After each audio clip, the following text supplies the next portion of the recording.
नमस्कार, मी पंजाब डक. आज आहे 14 मार्च आणि मी आता उत्तर महाराष्ट्राकडे जात आहे, खानदेशकडे जात आहे आणि आता हे चाळीसगावच्या घाटामध्ये आणि या ठिकाणाहून उत्तर महाराष्ट्राकडल्या सर्व शेतकऱ्याला अंदाज देणार आहे.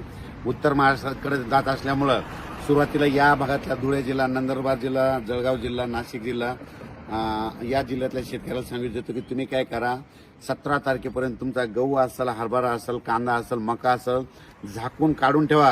कारण की 18 तारखेपासून 18, 19, 20, 21च्या दरम्यान उत्तर महाराष्ट्राकडे, खानदेशकडे चांगला पावसाळ्यासारखा पाऊस पडणार आहे.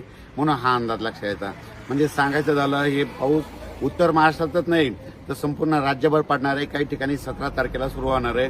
मग 17 तारखेला पाऊस कुठं सुरू होणार आहे तर 17 तारखेला नांदेड जिल्हा, सोलापूर जिल्हा, लातूर जिल्हा, त्याच्यानंतर गडचिरोली, वर्धा, नागपूर, भंडारा, गोंदिया या पट्ट्यामध्ये 17 तारखेला मध्यरात्री सुरू होणार आहे. त्याच्यानंतर 17 तारखेला विदर्भ, पूर्व विदर्भ आणि पश्चिम विदर्भ, वर्धा, नागपूर, भंडारा, गोंदिया, चंद्रपूर, यवतमाळ, वाशिम, हिंगोली, अकोला, बुलढाणा, परभणी ह्या पट्ट्यामध्ये काय होईल 17 तारखेला मध्यरात्रीपर्यंत पाऊस येणार आहे. म्हणून हा अंदाज लक्षात यायचा. पश्चिम महाराष्ट्राकडे सातारा, सांगली, सोलापूर, कोल्हापूर, पुणे, अहिल्यानगर या भागात तुम्हाला एक सांगू इच्छितो की जवळपास म्हणजे 18, 19, 20 या 3 दिवस काही ठिकाणी पावसाळ्यासारखा पाऊस पडणार आहे. कुठं रिमझिम पडणार आहे. जिथं पाऊस नाही पडला तिथं नुसतं जोराचं वारं देखील सुटणार आहे. म्हणून हा अंदाज सर्व शेतकऱ्यांना लक्षात यायचा. मराठवाड्यात देखील तशीच परिस्थिती राहणार आहे. मराठवाड्यामध्ये 18, 19, 20, 21 4 दिवस पावसाळ्यासारखा काही ठिकाणी पाऊस पडणार आहे. कुठं रिमझिम पडणार आहे, कुठं नुसतं वारं सुटल. म्हणून हा अंदाज मराठवाड्यातल्या सर्व शेतकऱ्यांना लक्षात यायचा.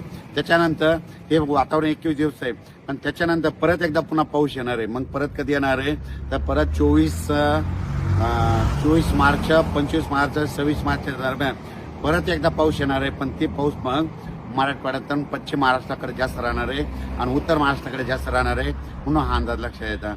म्हणजे सांगायचं झालं तर 2 टप्प्यामध्ये पाऊस आहे. आता 17 ते 21 आणि त्याच्यानंतर 24, 25, 26च्या दरम्यान पाऊस येणार आहे. म्हणून हा अंदाज सर्व शेतकऱ्यांनी लक्षात यायचा. आपण आपला आलेला गहू असेल, कांदा असेल काढून झाकून ठेवा. कारण की 17 पासून राज्यामध्ये पावसाला सुरुवात होणार आहे. म्हणून हे अंदाज सर्व शेतकऱ्यांनी लक्षात यायचा.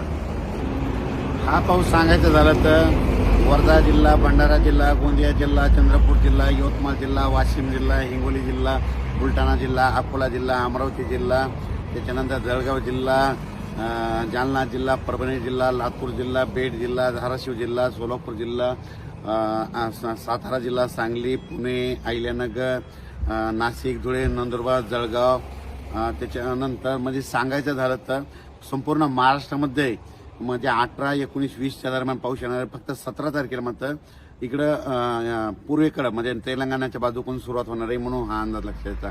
काही ठिकाणी गारपीट देखील होणार आहे. म्हणून सर्व शेतकऱ्यांनी आपण आपल्या पिकाची काळजी घ्यायची. म्हणून हे देखील लक्षात यायचं.